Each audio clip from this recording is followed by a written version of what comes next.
Ouvi um sussurro no meu portão. Tem pão, senhor?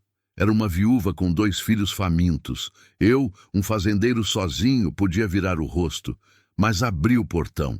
O que começou com um pedaço de pão virou família, coragem e recomeço. Defendi aquela mulher de uma injustiça e, sem perceber, salvei também a mim mesmo da solidão. Bom dia, boa tarde, boa noite, boa madrugada. Independente da hora que você está assistindo, seja muito bem-vindo. E comenta aí de qual cidade você está vendo essa história, porque hoje eu vou te contar um relato que vai mexer com o seu coração. Pediu a viúva faminta, capítulo 1, o peso do silêncio. Tem pão, senhor? A voz veio de trás do portão de madeira, fraca, quase um sussurro carregado pelo vento quente da tarde. Parei com a enxada ainda na mão, suor escorrendo pela testa, poeira grudada na camisa. Por um segundo achei que tinha imaginado. Fazia tanto tempo que ninguém batia naquele portão que o som das madeiras rangendo me pareceu irreal. Tem pão, senhor? Repetiu a voz. Dessa vez ouvi um tremor, medo, fome. Larguei a enxada encostada na cerca e caminhei devagar até o portão. O sol estava alto, rachando a terra seca do pasto. Cigarras cantavam naquele desespero de meio de tarde, e o cheiro de mato seco misturado com barro quente subia do chão. Tudo no mesmo ritmo de sempre. Tudo no mesmo silêncio de sempre. Até aquela voz. Quando abri o portão, vi uma mulher magra, suja de poeira da estrada, cabelo preso num coque mal feito, olhos fundos cheios de medo. Ao lado dela, 2 crianças. Um menino de uns 7 anos segurando firme na mão de uma menina pequena que não devia ter mais que 4. Os 3 me olhavam como quem olha para a última porta antes do fim. Tem pão, senhor? Ela repetiu pela 3ª vez, a voz saindo baixa, rouca, quebrada. Fiquei ali parado, sem saber o que dizer. Não porque não quisesse ajudar, mas porque fazia tanto tempo que eu não falava com gente de verdade que esqueci como se faz. Minha vida tinha virado isso, cerca, gado, silêncio e café requentado. Tem, respondi finalmente. Entra. A fazenda era grande. Herdei do meu pai, que herdou do pai dele. Terra boa, pasto largo, casa de madeira antiga com varanda que dava para o horizonte sem fim. Quando minha esposa era viva, a casa tinha vida também. Riso, barulho de panela, cheiro de bolo no forno, roupa no varal balançando ao vento. Agora era só silêncio. Silêncio e madeira rangendo à noite. Depois que ela morreu, faz 5 anos já, parei de viver de verdade. Continuei funcionando. Acordava cedo, lidava com o gado, consertava cerca, plantava, colhia, pagava conta, mas era tudo automático. Corpo funcionando. Alma parada. A casa virou grande demais, a cama virou fria demais, o café virou amargo demais. Eu mantinha tudo do jeito que ela deixou. As panelas no mesmo lugar, as toalhas dobradas do jeito dela, a foto dela na mesinha da sala. Eu olhava para aquela foto todo dia e tentava lembrar da voz dela. Mas com o tempo, a lembrança foi sumindo, e isso doía mais do que tudo. Meu pai me disse uma vez, antes de morrer: filho, homem sozinho vira pedra. Cuida de não endurecer o coração a ponto de não sentir mais nada. Acho que não consegui cumprir, porque quando aquela mulher apareceu no meu portão pedindo pão, meu primeiro instinto foi fechar de volta e fingir que não tinha visto nada. Quase fiz isso, quase. Levei os 3 para a cozinha. A mulher andava devagar, cambaleando.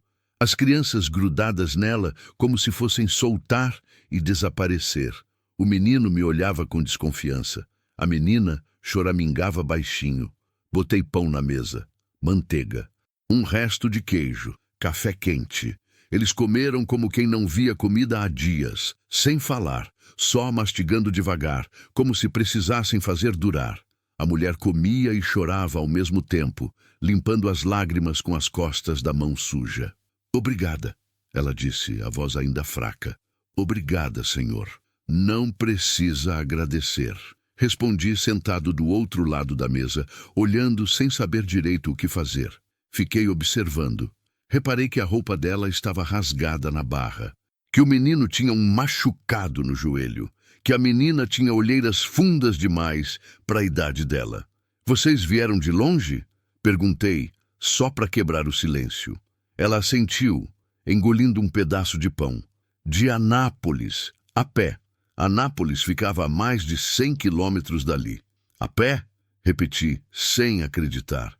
A pé, confirmou ela, baixando a cabeça.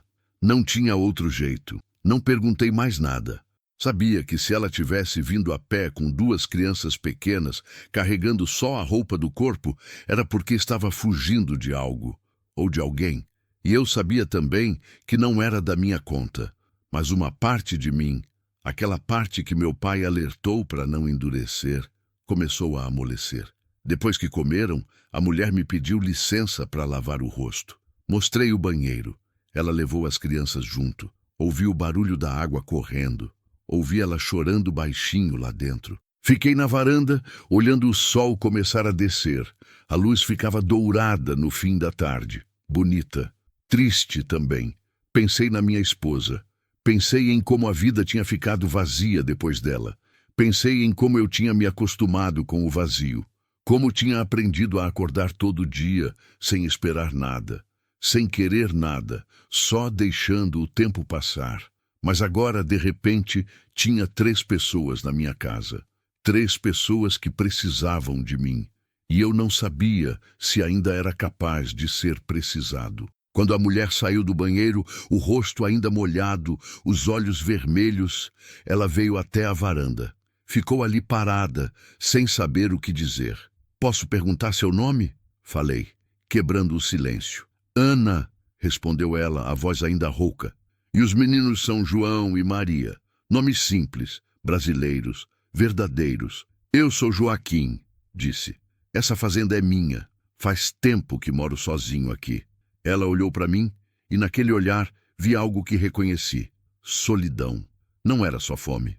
Não era só cansaço. Era solidão profunda, do tipo que corrói por dentro. A gente não vai incomodar, seu Joaquim, disse ela, juntando as mãos nervosa. A gente só precisava de um pão. Já vamos embora. Para onde? Perguntei. Ela ficou quieta. Não tinha resposta, porque não tinha lugar nenhum para ir. Respirei fundo.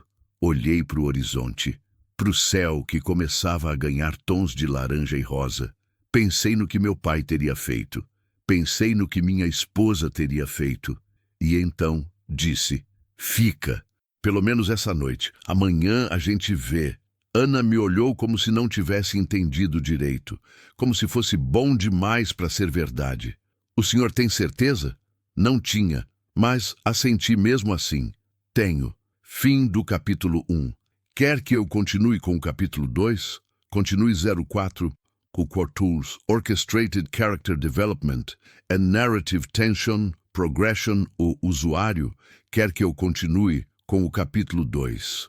Vou seguir a estrutura definida no prompt mantendo narrativa em primeira pessoa, tom realista e emocional, ambientação brasileira forte, desenvolvimento do vínculo entre Joaquim e Ana, desconfiança inicial, pequenos gestos, revelações sobre o passado dela, tensão crescente. O capítulo 2 deve mostrar o encontro se aprofundando, com Ana começando a revelar sua história, mantendo a tensão e o realismo. Mostrar mais, estou desenvolvendo bem o vínculo entre Joaquim e Ana, mostrando a vulnerabilidade dela e a compaixão dele crescendo. Preciso continuar construindo a tensão e mostrar mais detalhes da situação dela, sem ser gráfico, mas sendo honesto sobre o perigo que ela enfrentava. Vou desenvolver mais a conversa e mostrar Joaquim tomando a decisão de realmente acolhê-los. Concluído o capítulo 2, Desconfiança e Abrigo. Arrumei o quarto de hóspedes. Fazia anos que ninguém dormia ali. A cama estava com o lençol limpo, mas cheirava aguardado. Abri a janela para ventilar. O vento da noite entrou trazendo cheiro de terra e mato. Ana colocou as crianças para dormir. Vi ela ajeitar os 2 na cama, cobrir com cuidado, passar a mão no cabelo deles. O menino, João, ainda me olhava com desconfiança. A menina, Maria, já tinha adormecido antes mesmo de a cabeça encostar no travesseiro. Eles não estão acostumados com cama, disse Ana baixinho, ainda de pé ao lado da porta. Faz tempo. Não perguntei quanto tempo, só assenti. Descansa, falei. Amanhã a gente conversa. Ela me agradeceu de novo, com aquele jeito envergonhado de quem não sabe se merece a bondade que está recebendo. Fechei a porta e voltei para a sala. A casa tinha voltado a ter barulho. Barulho de gente respirando, de gente existindo. E isso me assustou. Não consegui dormir. Fiquei na varanda, sentado na cadeira de balanço que era da minha esposa, olhando a escuridão do pasto. A lua estava quase cheia, iluminando as cercas e o capim balançando devagar com o vento. Pensei em fechar o portão de volta e seguir minha vida. Pensei que talvez tivesse cometido um erro, não porque não quisesse ajudar, mas porque ajudar significava sentir de novo, e sentir dói. Fazia 5 anos que eu tinha desistido de sentir, 5 anos que eu só existia, acordava, trabalhava, comia, dormia, tudo no automático, sem esperar nada, sem querer nada, sem arriscar nada. E agora tinha 3 pessoas dentro da minha casa, 3 pessoas que eu não conhecia, 3 pessoas que podiam me fazer sentir de novo, e isso era perigoso. Acendi um cigarro, fumei devagar, vendo a fumaça subir e sumir no escuro. Ouvi os grilos cantando, ouvi a madeira da casa rangendo, ouvi lá de longe um cachorro latindo, e então ouvi passos atrás de mim. Era Ana. Desculpa, disse ela, parada na porta. Não consegui dormir. Eu também não, respondi. Senta se quiser. Ela hesitou, mas sentou na outra cadeira do outro lado da varanda. Ficamos ali, em silêncio, olhando a noite. Seu Joaquim, ela começou a voz baixa. O senhor não me conhece, não sabe nada sobre mim. E mesmo assim, abriu a porta. Abri, confirmei. Por quê? Pensei na resposta. Podia ter dito que foi por pena, ou por costume, ou porque meu pai me ensinou a não virar as costas para quem precisa. Mas a verdade era outra. Porque eu sei o que é estar sozinho, respondi. Eu sei que às vezes a gente precisa de alguém que abra a porta. Ela ficou quieta. Vi uma lágrima descer pelo rosto dela, brilhando na luz fraca da lua. Obrigada, sussurrou. Ficamos um tempo sem falar, mas não era um silêncio ruim. Era o tipo de silêncio que acontece quando 2 pessoas quebradas reconhecem a dor uma da outra, até que ela começou a falar. Eu era casada, disse, a voz tremendo, com um homem que parecia bom no começo, trabalhador, responsável. Mas depois que a gente casou, mudou. Não interrompi, só escutei. Ele bebia, e quando bebia ficava violento, gritava, quebrava as coisas, batia, sentia o peito apertar. Conhecia histórias assim. Histórias que todo mundo no interior conhece, mas que ninguém fala alto. Aguentei anos, continuou ela, limpando as lágrimas com as costas da mão. Porque achei que ia melhorar, porque tinha medo, porque não sabia para onde ir. Mas aí ele começou a bater nas crianças também. A voz dela quebrou. Ela cobriu o rosto com as mãos e começou a chorar. Um choro baixo, contido, de quem aprendeu a chorar sem fazer barulho. Levantei da cadeira e fiquei sem saber o que fazer. Não sou bom com choro, não sou bom com gente, mas alguma coisa dentro de mim, aquela parte que meu pai alertou para não endurecer, me fez sentar do lado dela e colocar a mão no ombro dela. Você fez o certo, disse. Saiu de lá. Protegeu seus filhos. Mas eu não tenho nada, seu Joaquim. Ela soluçou. Nada. Nem roupa. Nem dinheiro. Nem lugar para ficar. A gente andou quilômetros, dormiu na beira da estrada, passou fome. E eu não sei o que fazer agora. Agora você descansa, falei firme. E amanhã a gente pensa no que fazer. Ela me olhou, os olhos vermelhos cheios de dúvida. O senhor não me conhece, por que está fazendo isso? Porque é o certo, respondi. E era verdade. Ana enxugou o rosto, respirou fundo, e então disse, ele vai vir atrás de mim. Senti um frio na espinha. Quem? Meu marido. Ele não vai aceitar que eu fugi. Já tentei sair antes. Ele sempre me achou. Sempre me trouxe de volta. Mas dessa vez eu não volto. Mesmo que ele me mate. O jeito que ela disse aquilo, calmo, resignado, me assustou mais do que se tivesse gritado.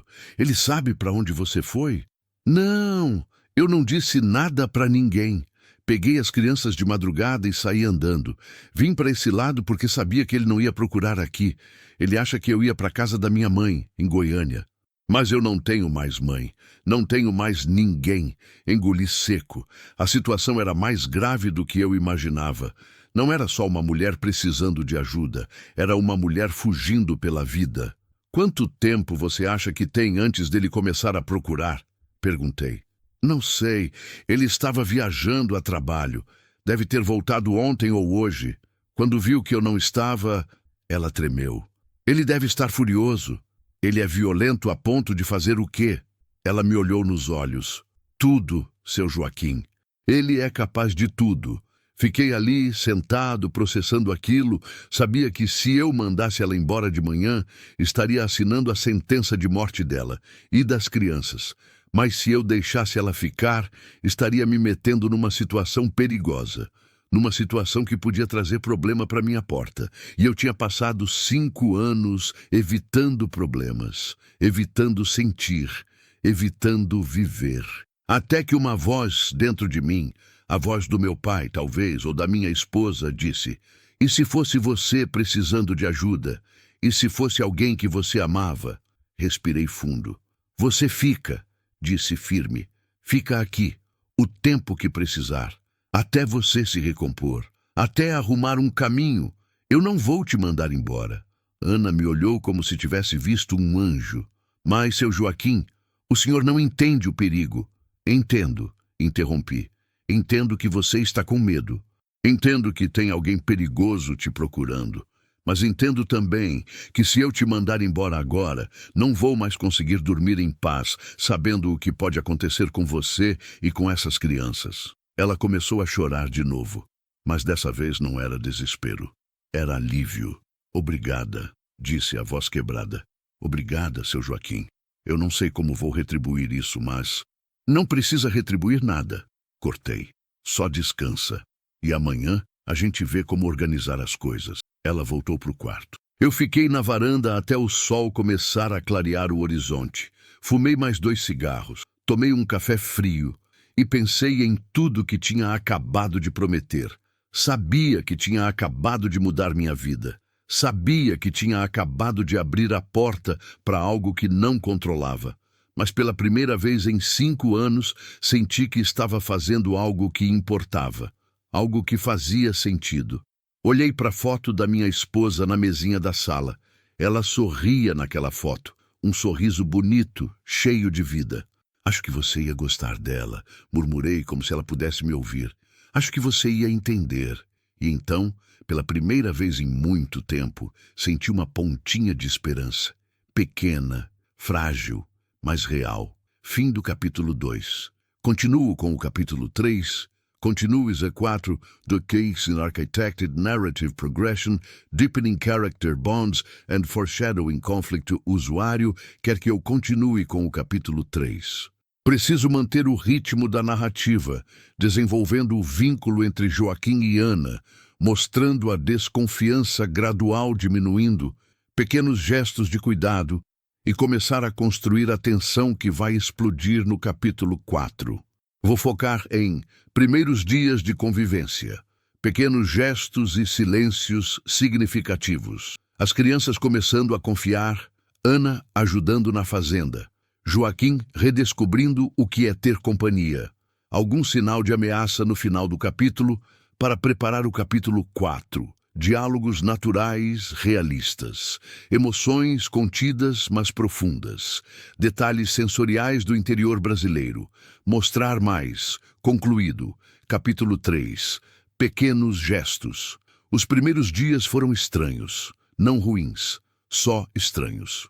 Acordar e ouvir barulho na cozinha. Sentir cheiro de café fresco que eu não tinha feito. Ver roupa no varal. Ouvir vozes de criança no quintal.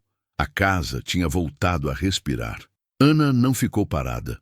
No segundo dia, ela já estava lavando louça, varrendo o chão, organizando a cozinha. Tentei dizer que não precisava, que ela era hóspede. mas ela me cortou com um olhar firme. Seu Joaquim, o senhor me deu abrigo. Deixa eu retribuir do jeito que posso. Não insisti. Percebi que ela precisava daquilo.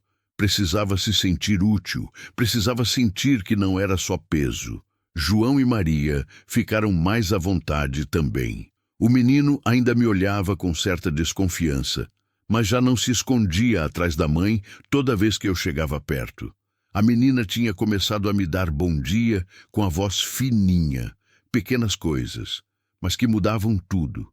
No terceiro dia, Ana apareceu na varanda enquanto eu tomava café da manhã. Ela trazia uma panela fumegante. Fiz canjica, disse, meio sem graça. Achei fubá no armário.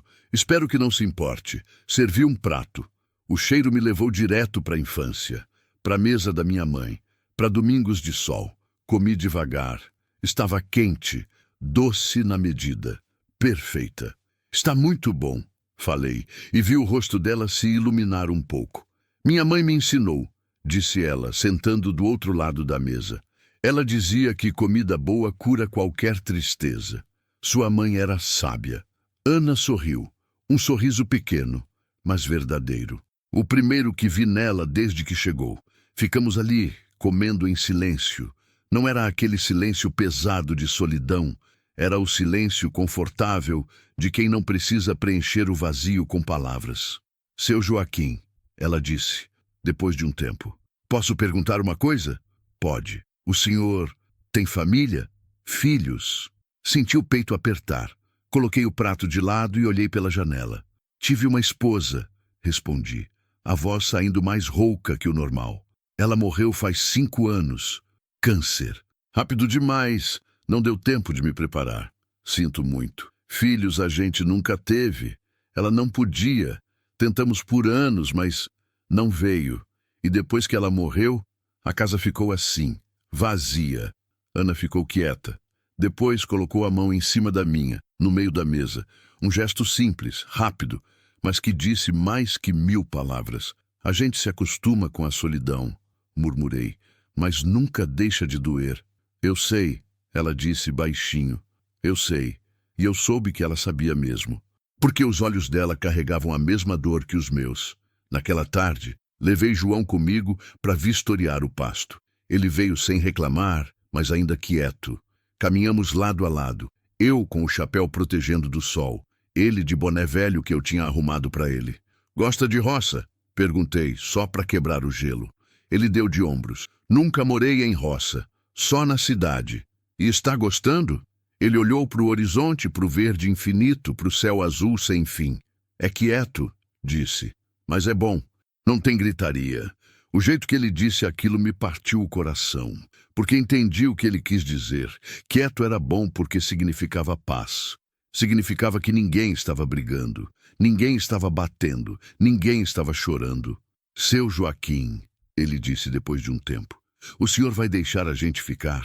Parei de andar. Olhei para ele. Um menino de 7 anos com olhos de quem já viu coisa demais. Vou, respondi, firme. Pode ficar tranquilo. Ele assentiu. Então, pela primeira vez, vi um leve sorriso no canto da boca dele. Obrigado. Voltamos a andar. E senti que tinha acabado de ganhar a confiança daquele menino. Os dias foram passando. Ana cozinhava, lavava roupa, cuidava da horta que eu tinha abandonado fazia anos. João me ajudava com pequenas tarefas, buscar lenha, alimentar as galinhas, fechar o portão à noite. Maria corria pelo quintal, perseguindo borboletas, rindo, um som que a casa não ouvia fazia tempo. Eu comecei a acordar com vontade de acordar. Comecei a esperar a hora do almoço, porque sabia que ia ter comida quente e conversa na mesa. Comecei a dormir melhor, porque a casa não estava mais tão vazia. Mas no fundo, eu sabia que aquilo era temporário. Sabia que mais cedo ou mais tarde, o passado de Ana ia bater na porta. E eu estava certo. Foi numa quinta-feira, fim de tarde. Eu estava consertando uma cerca nos fundos quando ouvi o barulho de um carro vindo pela estrada de terra. Motor forte, acelerado demais. Meu estômago gelou. Larguei o martelo e corri de volta para casa. Ana estava no quintal estendendo roupa. Quando viu minha cara, ela entendeu na hora. Ele está vindo? Perguntou, a voz tremendo. Não sei, mas tem um carro vindo. E não é comum ter visita aqui. Ela ficou branca.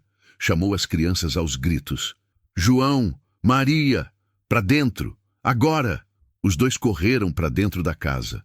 Ana foi atrás, mas eu segurei o braço dela. Fica dentro, deixa eu ver quem é. E seu Joaquim, se for ele, eu resolvo. Cortei mais firme do que me sentia. Ela me olhou nos olhos. Tinha medo, mas tinha também uma pontinha de esperança. Esperança de que alguém, pela primeira vez, ia ficar entre ela e o perigo. Cuidado, sussurrou. Assenti e fui até a frente da casa. O carro parou na entrada do portão levantando poeira. Era uma caminhonete preta, vidros fumê. Fiquei parado na varanda, de braços cruzados, esperando. A porta abriu. Desceu um homem alto, forte, de ombros largos. Usava camisa social arregaçada, calça jeans, bota. Tinha a cara de quem estava acostumado a conseguir o que queria. Boa tarde, ele disse, a voz grossa. Mas não era uma voz amigável. Era uma voz que fingia educação.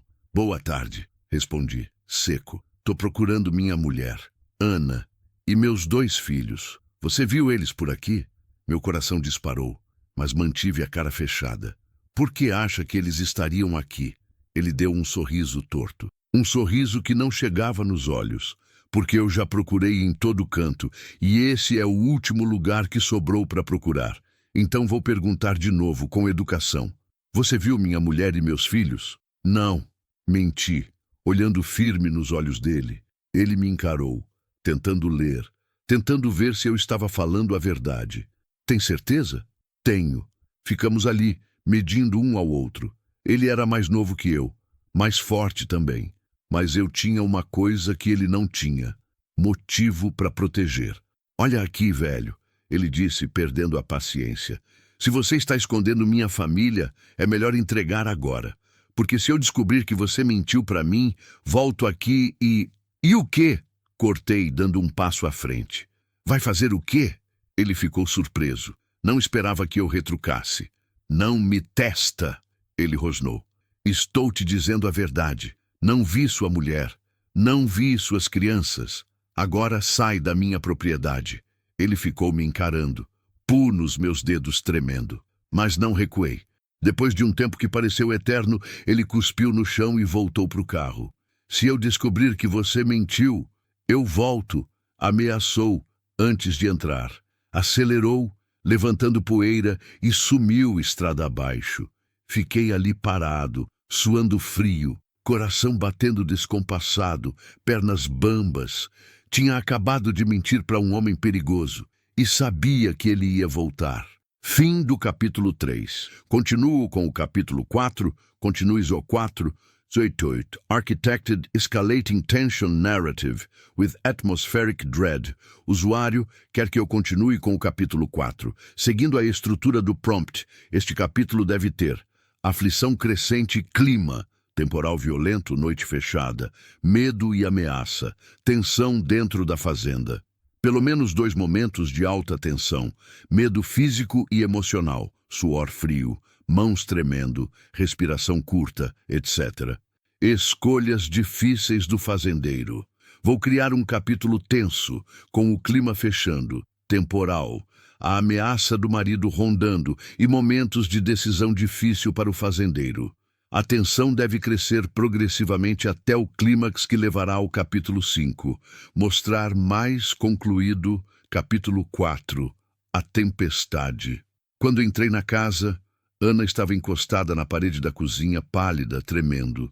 João e Maria agarrados nela. Os 3 me olharam como quem olha para a última esperança. Era ele? Perguntou Ana, a voz quase sumindo. Era. Ela cobriu a boca com a mão. As pernas dela fraquejaram. Segurei o braço dela antes que caísse. Ele vai voltar, ela sussurrou. Ele sempre volta. Ele não desiste. Eu sei, respondi. Mas agora ele não tem certeza que você está aqui. Disse que não vi nada. Ele foi embora. Por enquanto, ela disse, os olhos cheios de lágrimas. Mas ele vai voltar, seu Joaquim. Eu conheço ele. Ele vai voltar à noite. Ou de madrugada. E quando voltar, Não precisou terminar a frase. Eu sabia o que ela estava dizendo. João puxou minha camisa. Olhei para baixo. Ele tinha os olhos arregalados de medo. Seu Joaquim, ele vai levar a gente de volta? Ajoelhei na frente dele. Coloquei as mãos nos ombros dele, firme. Não, disse olhando direto nos olhos dele. Não vai, eu não vou deixar. Promete? Engoli seco. Sabia que estava fazendo uma promessa perigosa. Uma promessa que talvez não conseguisse cumprir. Mas olhei para aquele menino de 7 anos, com medo estampado no rosto, e não consegui dizer outra coisa. Prometo. O céu começou a escurecer cedo naquela tarde. Nuvens pesadas, carregadas, cinza escuro, quase preto, tomaram conta do horizonte. O vento mudou. Ficou frio, cortante. Conhecia esse tipo de tempo. Temporal vindo e dos grandes. Vai chover, disse Ana olhando pela janela. Vai. E feio. Comecei a fechar as janelas, trancar as portas. Guardei as ferramentas que estavam no quintal. Prendi as galinhas no galinheiro. Fechei o portão com trava dupla. Ana cozinhou alguma coisa. Não lembro o quê. Comemos em silêncio, com a tensão pesando no ar tanto quanto a umidade que antecedia a chuva. As crianças estavam quietas, quietas demais. João não largava da mão da mãe. Maria tinha voltado a choramingar. Quando a noite caiu, caiu de verdade. Escuridão completa, sem lua, sem estrelas. Só nuvens baixas e vento forte sacudindo as árvores. E então começou. A chuva veio de repente, violenta, como se o céu tivesse se rasgado de uma vez. Batia no telhado de zinco com um barulho ensurdecedor. Batia nas janelas, batia na terra levantando barro. Os trovões explodiam alto, fazendo a casa tremer. Maria começou a chorar. Ana a pegou no colo, embalando. É só chuva, ela dizia, mas a voz dela tremia. Só chuva. Eu sabia que não era medo da chuva, era medo do que a chuva escondia. Porque se ele viesse agora, no meio da tempestade, no escuro, a gente não ia ouvir, não ia ver, não ia ter tempo de reagir. Peguei a espingarda velha do meu pai. Estava guardada fazia anos. Verifiquei, estava carregada. Ana me viu com a arma. Ficou ainda mais pálida. Seu Joaquim, é só precaução, disse, tentando soar calmo. Mas minha voz saiu rouca.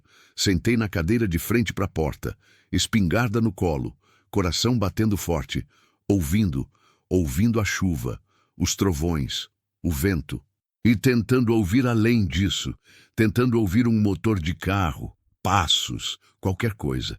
Meia-noite passou. A chuva não dava trégua. Ana tinha colocado as crianças para dormir no quarto, mas ela não dormiu. Ficou sentada na sala comigo, encolhida no sofá, abraçando as próprias pernas. Ele vai vir, ela repetia baixinho, como uma ladainha.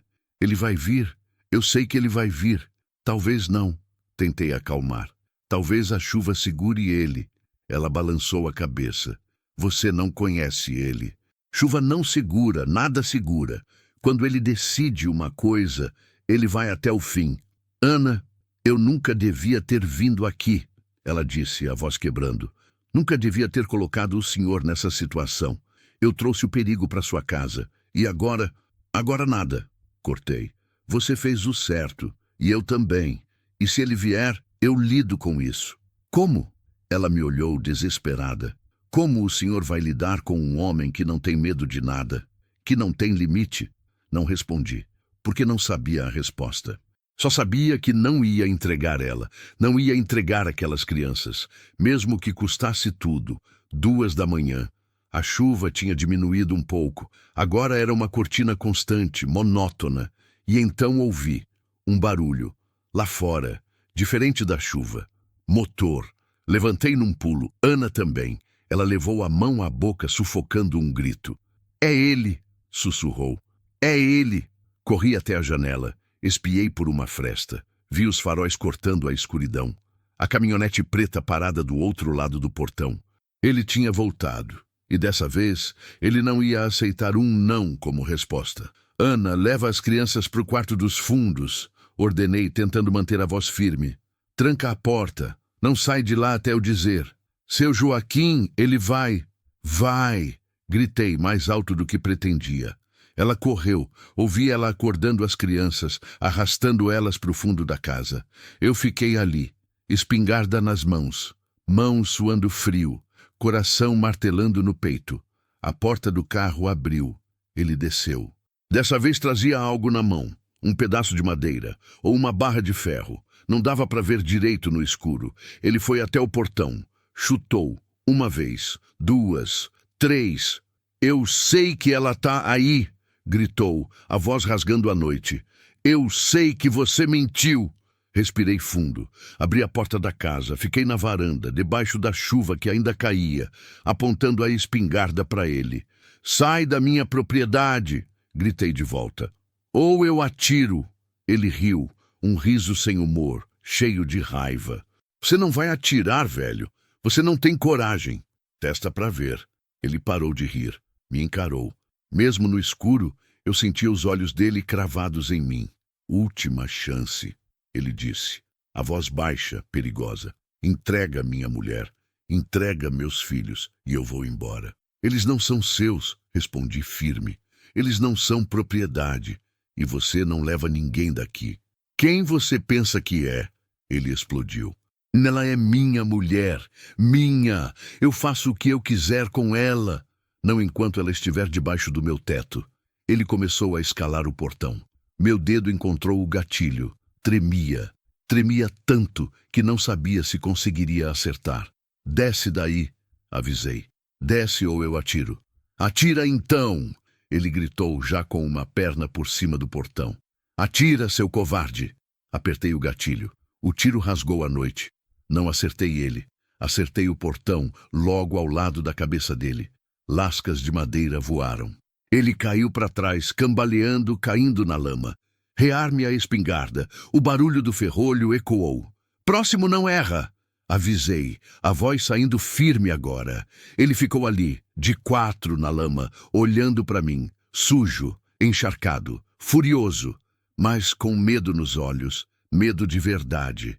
Isso não acaba aqui. Ele cuspiu, levantando devagar. Isso não acaba aqui, velho. Eu volto, e quando eu voltar, eu não venho sozinho. Volta, respondi, mas sai agora. Ele entrou no carro, acelerou, fazendo os pneus patinam na lama, e sumiu na escuridão. Fiquei ali, parado, segurando a espingarda, tremendo da cabeça aos pés. Suor frio misturado com a chuva, pernas bambas, respiração curta. Tinha acabado de atirar em direção a um homem. Tinha acabado de cruzar uma linha que nunca pensei que ia cruzar. Ana apareceu na porta, olhos arregalados, rosto pálido. Ele foi embora? Perguntou, a voz fina. Foi. Ela veio até mim. E então, sem avisar, me abraçou. Forte, desesperado. Obrigada, ela chorou. Obrigada, obrigada. Deixei a espingarda de lado e abracei ela de volta. Senti ela tremendo. Senti ela chorando no meu ombro. E senti algo dentro de mim se partir. Porque entendi naquele momento que tinha deixado de ser só eu. Que aquelas 3 pessoas tinham se tornado minha responsabilidade, minha família, e que eu ia proteger elas, custasse o que custasse. O resto da noite passou devagar. Ana não conseguiu dormir. Eu também não. Ficamos sentados na sala, em silêncio, esperando a aurora chegar. Quando o sol finalmente nasceu, trazendo luz fraca por entre as nuvens que ainda cobriam o céu, olhei para ela. Ele disse que volta. Falei, e dessa vez com mais gente. Eu sei, a gente precisa de um plano. Ela me olhou, cansada, quebrada. Mas havia algo novo nos olhos dela. Algo que não estava lá antes. Esperança. O que o senhor sugere? Pensei. Pensei em tudo que tinha acontecido, em tudo que eu tinha prometido. E então disse, a gente vai na polícia, hoje mesmo. Vamos registrar tudo. Vamos fazer um boletim de ocorrência. Vamos pedir medida protetiva. E se ele vier de novo, ele vai ter que lidar com a lei. E se a lei não for suficiente? Olhei para a espingarda encostada na parede. Então eu sou. Fim do capítulo 4. Continuo com o capítulo 5. Final. Continue 4.20 Architected Realistic Narrative Closure Emphasizing Redemption and Familial Renewal agora. Vem o capítulo final. Preciso fechar a história de forma emocionante, mas realista. O usuário pediu. Desfecho humano, contido e verdadeiro. O fazendeiro não vira herói perfeito, não recebe recompensa milagrosa, mas renasce por dentro. Mensagem central: empatia, luto, redenção, segundas chances, encontros que salvam sem fazer barulho. O luto se transforma. Ele volta a cuidar, sentir, acreditar. Entende que honrar quem morreu também é proteger quem ainda vive. Preciso resolver a situação do marido violento de forma realista. Polícia, medida protetiva. Mostrar a transformação gradual do fazendeiro. Desenvolver o vínculo entre ele e Ana. Mostrar as crianças se adaptando. Um momento de decisão. Proposta. Final que mostre renovação sem ser açucarado. Voltar ao "tem pão, Senhor", de alguma forma poética. Vou criar um capítulo que mostre ida à polícia, processo legal, passagem de tempo, crescimento do vínculo, pedido de casamento simples e realista, final que feche o ciclo com a ideia de família, mesa farta e renovação da vida. Mostrar mais concluído. Capítulo 5. Renascer. Fomos à cidade assim. Que o dia clareou. Eu, Ana e as crianças apertados na caminhonete velha. O caminho de terra estava enlameado da chuva da noite. Os pneus derrapavam, mas eu dirigia devagar, firme, com a mandíbula travada. Ana estava quieta no banco do passageiro, olhando pela janela. João e Maria no banco de trás, também em silêncio. Ninguém falou nada durante todo o trajeto. Chegamos na delegacia pouco depois das 8 da manhã. Uma construção simples, velha, com pintura descascada. A delegada era uma mulher de meia-idade, cansada, que já tinha visto histórias demais, iguais a de Ana. Ela ouviu tudo, anotou tudo, fez perguntas. Ana respondeu, a voz tremendo, mas firme. Contou sobre os anos de violência, sobre as ameaças, sobre o medo, sobre a fuga. Contou sobre ele ter aparecido na fazenda, sobre a ameaça de voltar. A delegada suspirou. Olhou para mim. O senhor deu abrigo para ela? Dei, respondi. E pretende continuar dando? Pretendo. Ela assentiu. Escreveu mais alguma coisa. Então olhou para Ana. Vou pedir uma medida protetiva, mas preciso que a senhora entenda. Papel não segura homem violento. Ajuda, mas não garante nada. Eu sei. Ana disse baixinho. Se ele voltar, se aparecer perto da senhora ou das crianças, a senhora liga imediatamente. Entendido? Entendido. A delegada me olhou de novo. E o senhor, seu Joaquim? Se ele voltar, não faça nada sozinho. Não tente ser herói. Liga pra gente. Deixa a lei cuidar. Assenti. Mas por dentro, sabia que se ele voltasse, eu ia fazer o que fosse preciso. Voltamos para a fazenda no meio da manhã. O sol tinha saído, secando a lama, aquecendo a terra. Tudo parecia mais calmo, mais seguro, mas eu sabia que era ilusão. Nos dias seguintes, dormi pouco. Ficava acordado de madrugada, ouvindo, esperando, com a espingarda sempre por perto. Ana percebia, via o cansaço no meu rosto. Tentou me convencer a descansar.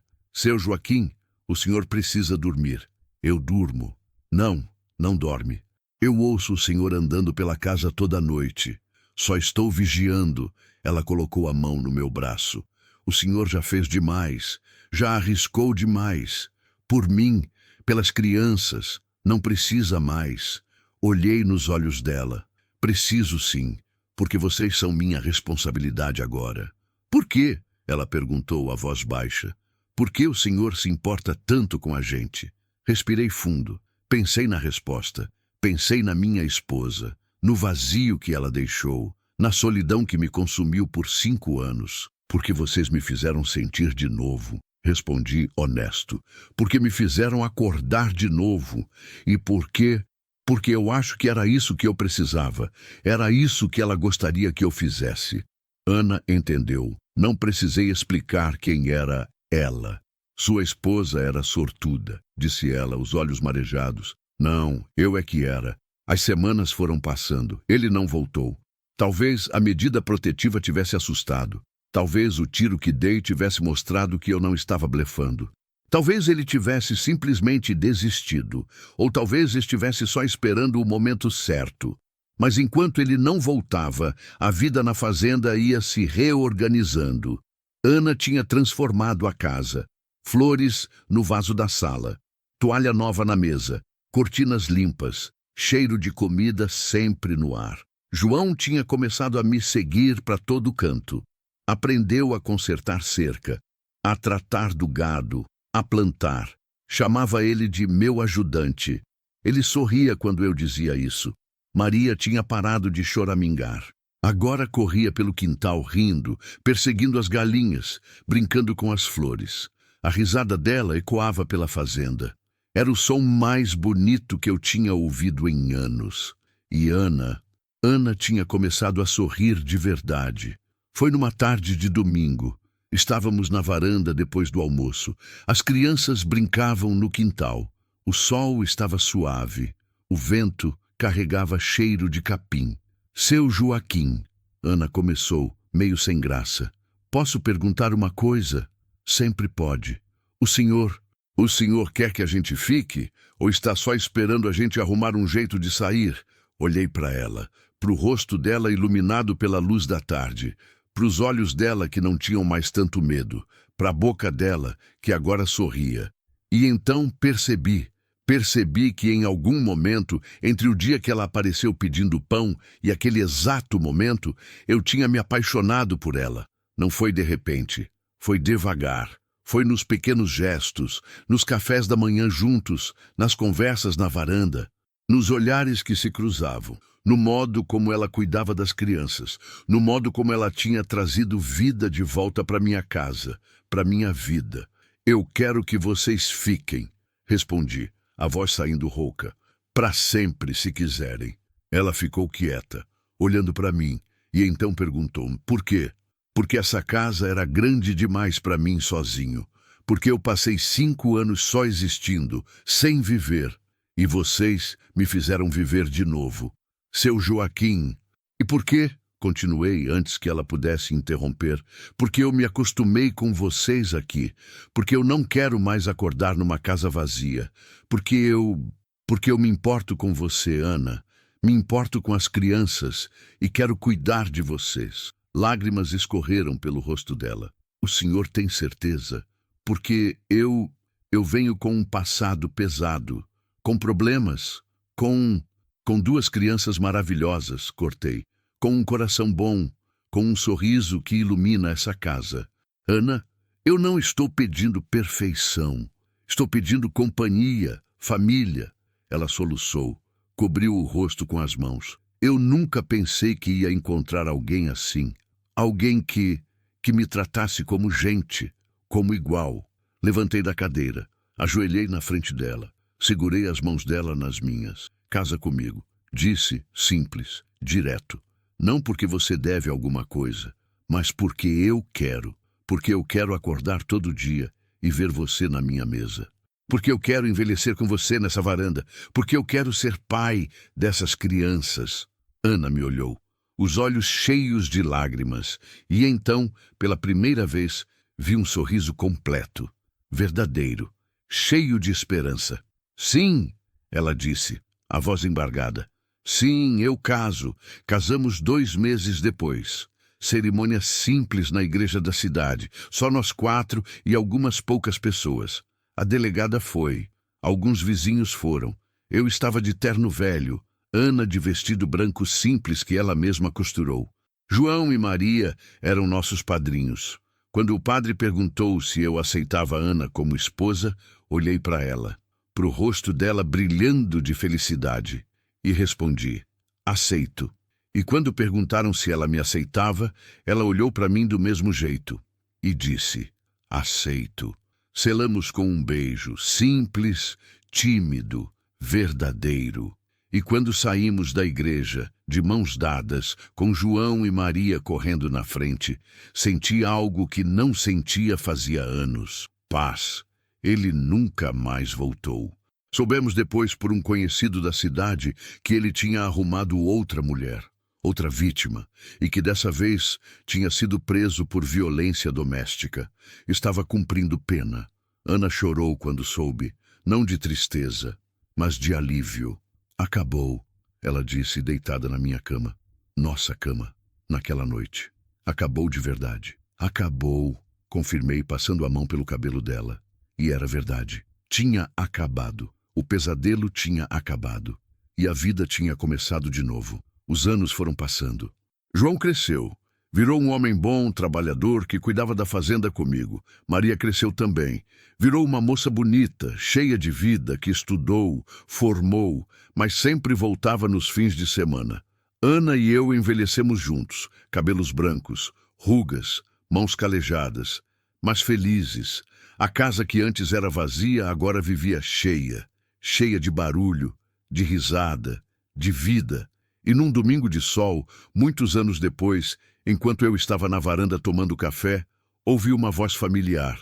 Era Maria, agora adulta, casada, com uma criança pequena no colo. Ela tinha vindo visitar e trazia o netinho, meu neto, pela primeira vez desde que ele nasceu. Vô, ela disse, subindo na varanda. Ele está com fome. Tem pão? Olhei para ela, para a criança, e senti o peito apertar de emoção. Tem pão, Senhor? As mesmas palavras que tinham mudado tudo.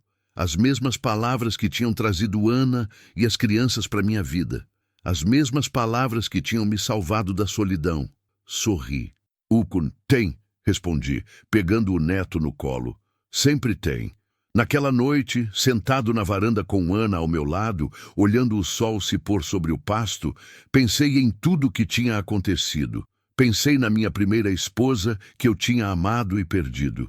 Pensei na dor, no vazio, na solidão, mas pensei também em Ana, em João, em Maria, no neto.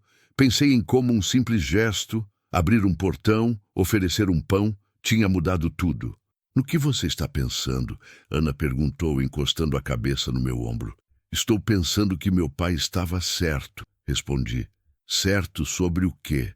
Ele disse que homem sozinho vira pedra, e eu virei. Fiquei 5 anos duro, frio, sem sentir nada. Mas aí você bateu no meu portão, e eu voltei a ser gente. Ana ficou quieta. Depois disse, e você sabe o que eu penso? O quê? Que a gente salvou um ao outro. Olhei para ela, e soube que era verdade. Ela tinha me salvado da solidão. Eu tinha salvado ela da violência. E juntos tínhamos construído uma família, um lar, uma vida. Sabe o que eu aprendi? Murmurei, olhando para o horizonte que escurecia. O quê? Que honrar quem a gente perde não é ficar parado no passado. É proteger quem ainda está vivo. É abrir a porta quando alguém bate. É oferecer pão quando alguém tem fome. É escolher sentir, mesmo sabendo que sentir dói. Ana apertou minha mão. E é escolher recomeçar, ela completou, mesmo quando parece impossível. Isso, concordei, é isso mesmo.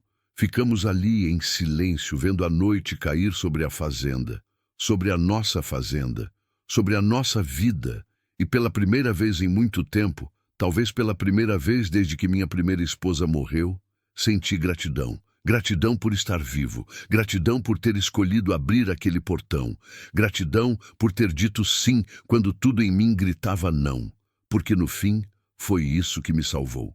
Não foi heroísmo, não foi coragem, foi empatia, foi humanidade, foi a escolha simples de não virar as costas para quem precisava. E foi isso que transformou a minha solidão em família, o meu vazio em plenitude, a minha morte em vida. Fim. Título sugerido para a história completa. Tem pão, Senhor? A história do fazendeiro que renasceu ao abrir o portão. Mensagem final. Às vezes, a gente encontra salvação nos lugares mais improváveis. Às vezes, basta um pedido de pão, um portão que se abre, uma mão que se estende, e toda uma vida se transforma. Porque no fim, somos todos pessoas quebradas, procurando um lugar para pertencer. E quando encontramos esse lugar, ou quando nos tornamos esse lugar para alguém, renascemos.